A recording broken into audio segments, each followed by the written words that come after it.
I think they're not.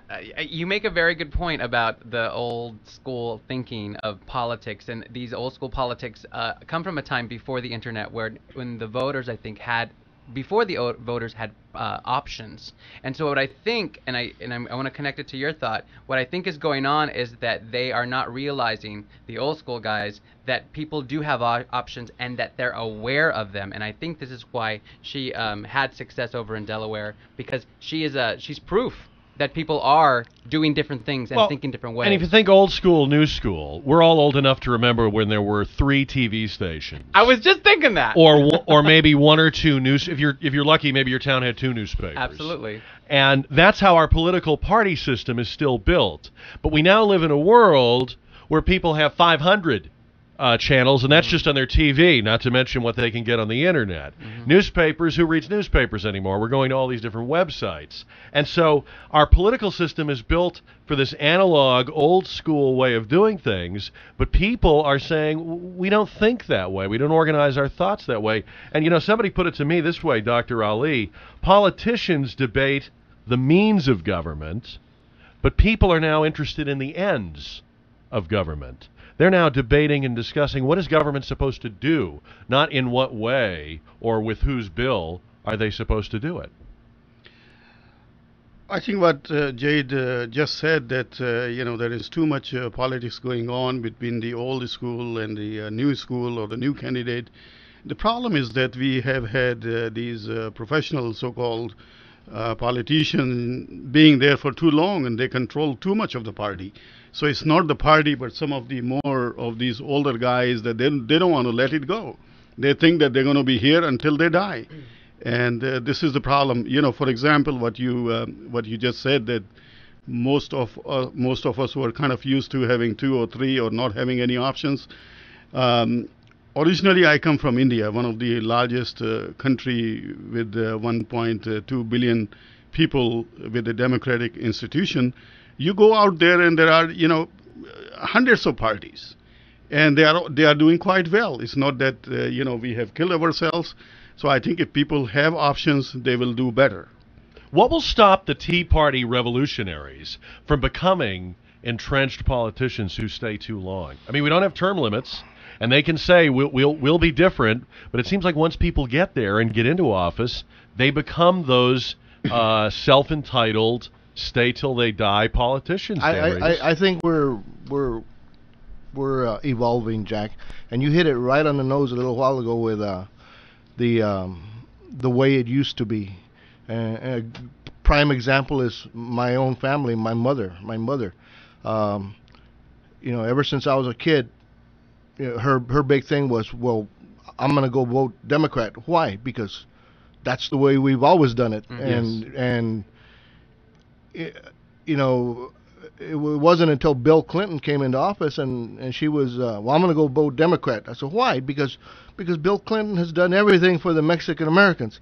I said, Mom, he hasn't done a thing. The only thing he did was pardon Henry Cisneros. That's the only Mexican American he did anything for. And he did a lot for him. And he did a lot for him. And and I still wonder why Henry's not in jail.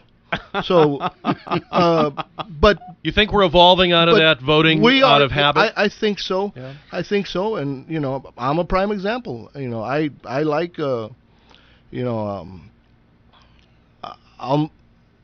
okay, I was maybe a little bit leaning to the right back in the old days, but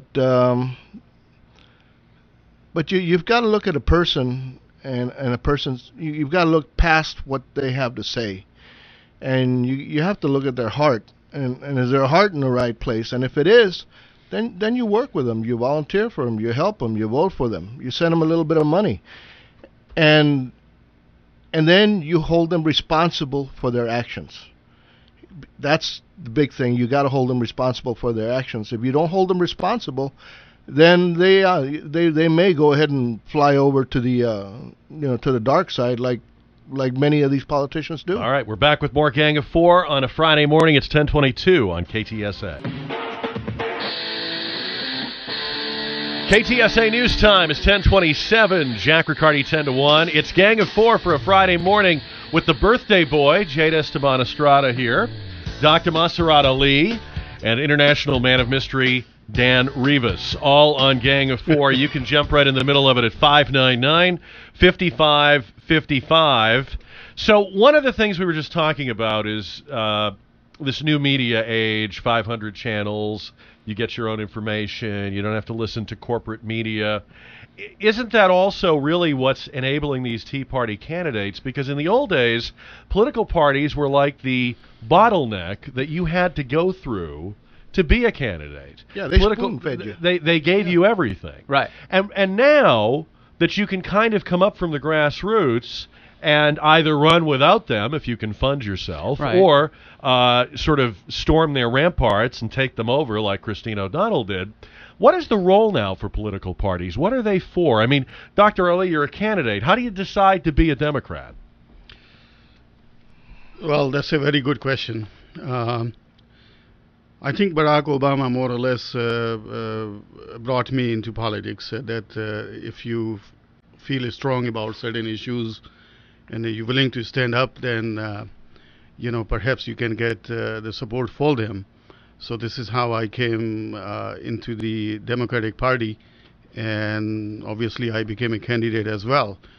But the previous issues that you have brought up about the more candidates coming up, I think the information technology, the way that things are being done, has a very important role to play.